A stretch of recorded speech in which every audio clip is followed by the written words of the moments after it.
I have some idioms for you. Now, these ones I'm going to give you are specifically for business meetings, office situations, phrases that you will often come across when you are trying to communicate with or around native English speakers. They love to use these phrases. A lot of native English speakers hate using idioms and corporate jargon in the workplace because there are such easier ways to say them. You can say them in a more direct, precise way that leads to no miscommunication. However, they are used by all native English speakers. I don't think you will find any workplace where no corporate jargon, no idioms are used at all. So it's important you know these and can understand what they are trying to say to you. Hi, my name is Catherine. I'm a business English teacher. I work with intermediate to advanced level students. So subscribe if you have not already. I have videos on interview technique, videos on workplace communication, vocabulary to improve the level of your English. So definitely go and check out my channel. I believe it's a very helpful channel and hopefully you do too. If you've ever been in a situation where lots of native English speakers are talking and you understand the individual words that they are saying, but altogether you're not quite sure of the meaning, then you are in the right place. Our first idiom today is get something off the ground or get it off the ground, get the business off the ground, get the idea off the ground. Now, all this means is you start at the ground and you work your way up. So to get something off the ground is like the initial phase, starting it, putting it into practice, the beginning, the operation, the process of getting something going. A lot of money will be needed to get this project off the ground. Now, what this means, if you haven't already guessed, a lot of money needs to be put into the initial phase of this project in order to get it started, in order to get it working sufficiently. So when you're in a business meeting and someone talks about how are we going to get this off the ground? How are we going to make sure that this is successful getting off the ground? They just mean the initial phase of it becoming successful, it growing, it moving in some way. Long shot. Long shot. This can be used in casual conversation as well, actually. Now, if something is a long shot, this originates in sport. When you take a long shot, it's very far away. It's a very powerful shot, but there is a limited chance of it being successful or going into the goal or the hoop, whatever sport you're playing. When we use it in a business sense, what we're saying is, we could try this. It's a guess at something we could try, but it possibly isn't going to be successful or has a very limited chance of being successful. The company's decision to launch a new product in a niche market was a long shot, but it paid off as they managed to capture a significant market share. A lot of business vocab here, but what this means is they chose a product that was very specific. So potentially there was the chance that no one would buy it, but it was successful. Taking a risk, taking a chance meant that they were the only company selling this product or the biggest company selling this product. So the long shot means it had a low chance of success, but they did make it successful. The chances of securing funding for our startup from a renowned investor was a long shot, but we prepared a solid business plan and it eventually led to successful investment. So what we're saying here is this investor is very, very successful and we are a small startup. There's a bird singing outside. It's very lovely, but I'm trying to record a video, birdie. So the investor was a very well-known investor, had a lot of projects, had a lot of funding. So as a small startup, it was very unlikely they would invest in you.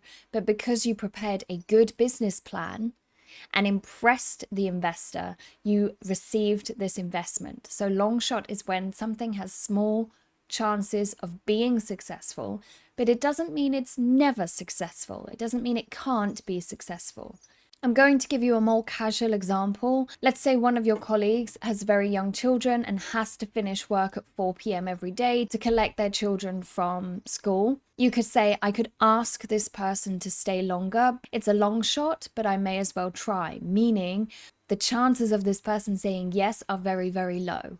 But I can ask and see. Back to basics, back to basics. Now, as it suggests, back to basics means back to a more simple plan, strategy, or time. Now, in the advertising industry, it became very popular to do very big, informative adverts with lots of color, lots of information. Going back to basics is very popular now in advertising.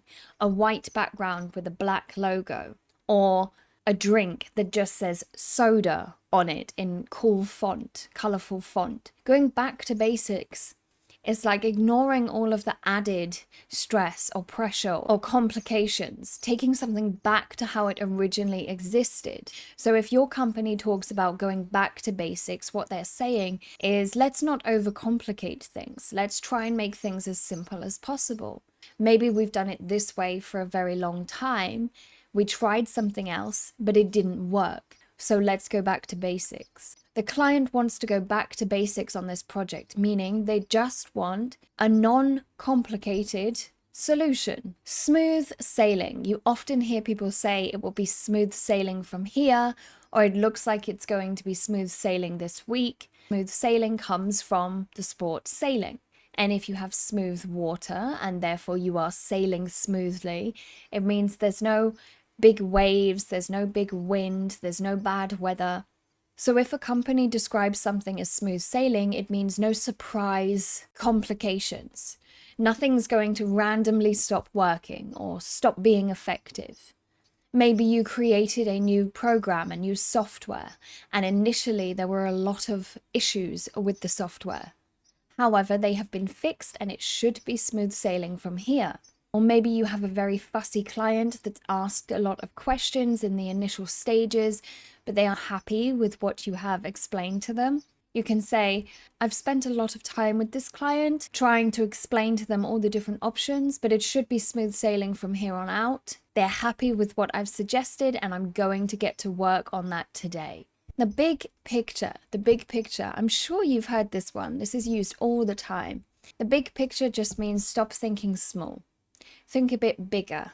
So expanding your perspective or looking wider at an issue or situation. When negotiating contracts with suppliers, it is important to have a big picture view of the company's long-term objectives and cost-saving strategies. So instead of the company coming to you and saying, I want this and this, and you just doing this and this, you look at the bigger picture and look at their long-term goals and say, well, if I do this, it will benefit them in the long term. As a manager, it is crucial to have a big picture perspective on project timelines and goals in order to effectively delegate tasks and ensure successful completion. So again, as a manager, instead of saying, I have 10 tasks and 10 employees, I'm going to give them each one task. You look at the bigger picture, you look at it wider with more perspective and say, I know Catherine is a very fast worker, so I'm going to give her the hardest task or the task that takes the longest. I know this person is new and still doesn't quite know the standards of our company, so I'm going to give them the more simple tasks that they can just do and let me know when they finish them. Having a bigger picture, bigger perspective. Gray area. Now, what's interesting about this one is Americans and British will spell this very differently. I'm not sure why, because it's the same pronunciation and it takes up the same amount of space on a page.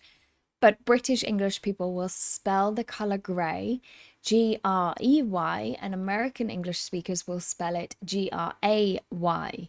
Now, a grey area refers to an area that doesn't have a specific set of rules. So usually things are black and white, right? This is wrong, this is right. This is yes, this is no, this is hot, this is cold. But a grey area is an area in the middle that is not defined. So you know when you go onto social media and there are adverts about things you have just talked about with your friends, or maybe you send an email to a colleague and say you're going to Spain for the weekend, and suddenly on your laptop you only get adverts for hotels in Spain. This is using customer data to target adverts. at you. So they will never show you an advert that you're not interested in. They show you an advert that you have shown interest in the past. Now, the ethical issues here and the privacy issues here is a gray area, because technically they're not doing anything wrong. They're not breaking any laws by targeting their adverts, but at the same time, you don't have any privacy. Everything you look at online, all the messages you send, are being used to try and sell you things. So this is a gray area because it's not illegal, but it's also morally wrong. So when a company talks about working in a gray area, or this is a gray area, what they are saying is the area we are looking at, we are working in, it doesn't have any defined rules. Selling the exact same product as a competitor, but for half the price, could be a gray area because it's not illegal for you to do that, but you're underselling, you're undercutting your competitor. So it's not morally right. Wrong end of the stick. Now, often people will say, I don't want you to get the wrong end of the stick, or I think I've got the wrong end of the stick. Could you explain XYZ? Now, what people are saying when they say wrong end of the stick is they've misunderstood. They've misunderstood something you've said. They've seen something or heard something, and what they've understood is not quite correct. So to get the wrong end of the stick, to not understand something the way it should be. A really simple example of this is if you go to a party with a colleague and your wife happens to see you at this party, she may get the wrong end of the stick seeing you with your colleague. She may understand maybe you've gone there together, but actually you were just sharing a taxi because you were both the last ones at work. It's to misinterpret a situation. Now, if a business was to say, the client has got the wrong end of the stick here, it means they've misunderstood something, so you need to re-explain it. Or if you misunderstand something in a meeting, you can say, I don't want to get the wrong end of the stick, or I think I've got the wrong end of the stick. Could you just explain to me exactly what you mean? I think I've misunderstood something. Maybe you've sent an email that's really short and direct, and your colleague has understood that you are angry at them. They've misinterpreted that. You were just in a rush and trying to send the message before you clocked out at the end of the day. So you could say, I'm sorry, you seem to have got the wrong end of the stick. I wasn't angry, I was just in a rush. Back to square one, back to square one. This is very similar to back to basics. It has a different origin. So when you play board games, you always start at square one and work your way up to 100, right? If you go back to square one, it's like you've missed all of your steps. You've wasted that time. You have to go back and start again. And it's exactly the same in a boardroom, in a meeting. If you were to say, right, we're back to square one, it would mean everything we've done doesn't work. We need to start again. We need to think again. We need to get back to the starting point and try again. The client is unhappy with the proposal. We are back to square one. Has anyone got any new ideas? We're starting again. Call it a day. Now, to call it a day means to end things. It's a very strange expression. Let's call it a day. Okay, we're done here, let's call it a day. I think we can call it a day. We've done everything we can. It just means let's end the day here. We're finished. So if anyone ever says to you, thank you for your hard work today, let's call it a day. They just mean the day is ended. You can go home. You can sign out. Word of mouth, a word of mouth. Now this is often used in advertising and marketing, but again, it can be applied to any industry. Word of mouth means to share something by speaking about it, using your voice. So if I start a really successful company, but I never put any money into advertising, I could say I've gained all my customers through word of mouth, meaning the first customer told 2 people. The next 2 people told 5 people. Those 5 people told 5 people. So by them telling each other how good my business is, my company is, my business is spreading through word of mouth. Same as if you go and tell one of your friends who is learning English that the English Cat on YouTube is a fantastic teacher and a fantastic channel to use to improve your business English, you are sharing my business by word of mouth. So it's just sharing something using your voice. And that's why it's so important in the marketing and advertising industry, because often they rely on customers telling other customers in order to get more sales. Pitch in, pitch in. You may hear someone say, we all need to pitch in on this new project, or in order for this to be completed by Friday, we all need to pitch in. To pitch in comes from baseball, I believe. And if everybody is pitching in, it means everyone is playing. Everyone on the team is playing.